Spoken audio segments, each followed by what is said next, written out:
ወገኖች ዛሬ ወዴት ነው አገልጋዮች እየጠራዋቸው ያሉት? ነው መከራ የለም የምን መከራ ነው ምናምን አይደለም። አዎ እሱ ሊዘንጥ ይችላል። እኛ 100 ሰዎች ከፊቱ ቁጭ ብለን አንዳንድ ሺህ ብር ብንሰጠው 100 ሺህ ብር ነው ይለውጠዋል።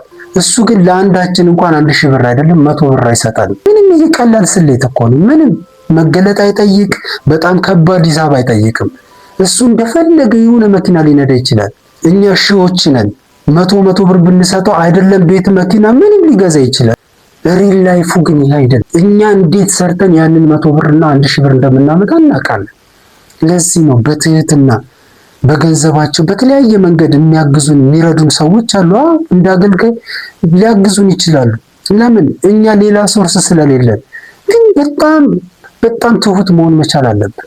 በነገራችን ላይ መቀበል ራሱ ትህትና ይጠይቃል። በጣም እኔ በህይወት ያየሁት እሱ